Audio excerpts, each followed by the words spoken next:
Muy buenos días a todos y todas. Mi nombre es Óscar Alexis Narváez Capera. Hago parte del programa Agronomía del curso de Microbiología de Suelos.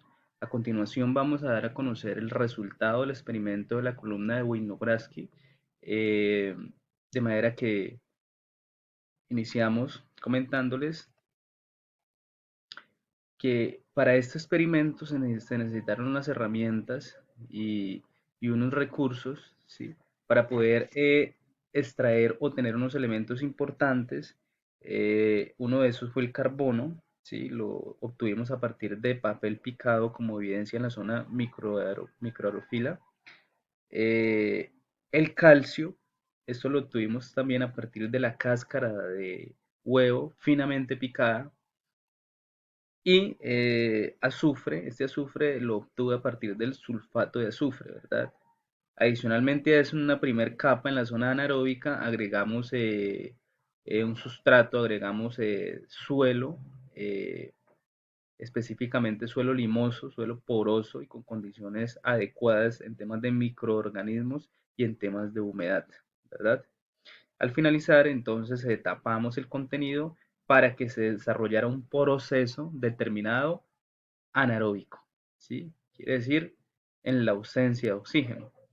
No obstante, a continuación vamos a comentar algunos procesos aeróbicos que se desarrollaron en sí, ¿verdad? Entonces, en esta primera semana se empezó a detectar unos cambios, ¿sí? En la zona anaeróbica. Acá podemos identificar tres zonas fundamentales. En la primera zona anaeróbica empezamos a identificar una absorción de agua y oxígeno, ¿verdad? Vemos que esta capa está un poquito más creciente, ¿sí? Esto principalmente por las partículas de oxígeno, ¿sí? Por la absorción de oxígeno y del agua que tiene contenida el experimento, ¿verdad? Adicionalmente a eso, se inicia en el momento que hay contacto oxígeno, ¿sí?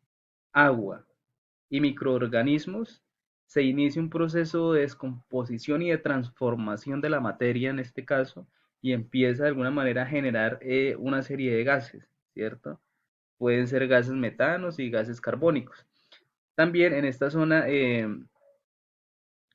microanaerófila, algunos microorganismos que empezaron a generar adaptaciones podían aprovechar estos gases de carbonato para generar su propia energía, que ya les seguiremos comentando, ¿verdad?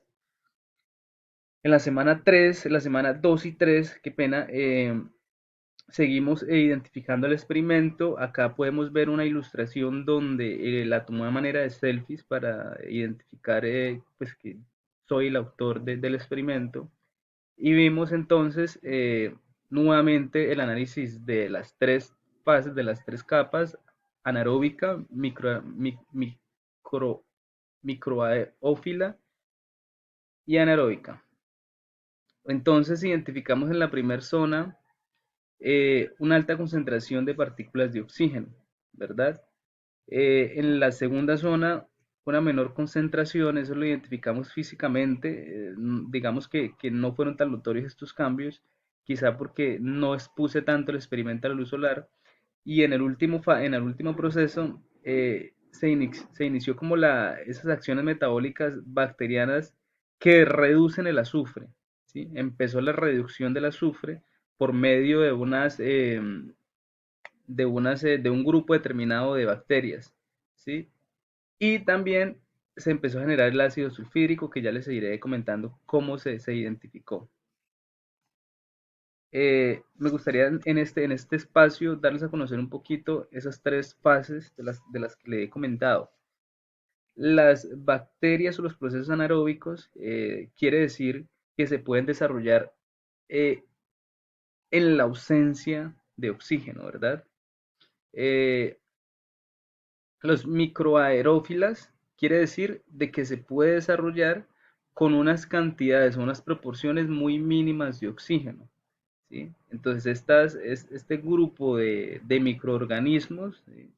eh, bacterias, hongos, pueden desarrollarlos, pero con unas cantidades muy mínimas de oxígeno. Y aeróbica quiere decir que estos microorganismos se han adaptado o han adaptado su metabolismo para que puedan desarrollar sus funciones biológicas, ¿sí? En temas de alimentación, en temas de reproducción, con la ausencia de oxígeno para la reducción y para la oxidación de algunos elementos que ellos utilizan como su fuente de alimento.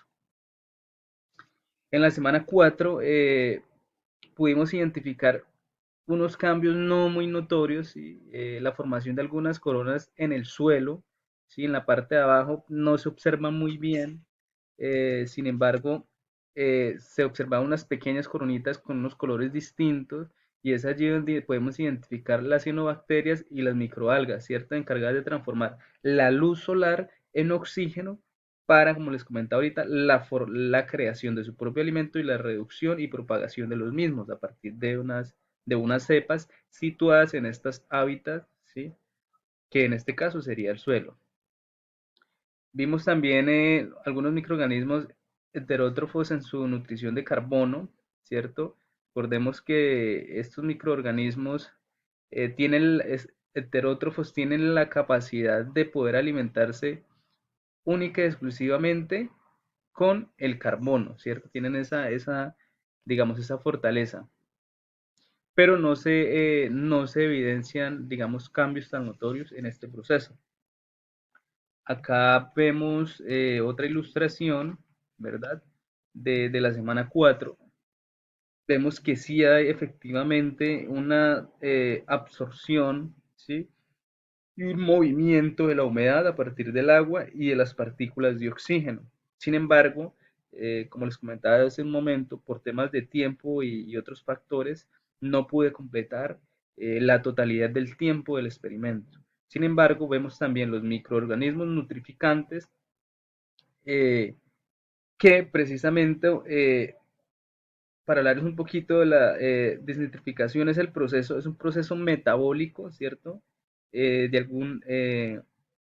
de algunas especies de bacterias y hongos para desarrollar, pero eso se desarrolla en unas condiciones anaeróbicas, quiere decir en ausencia de oxígeno, para la conducción molecular de nitrógeno, ¿cierto?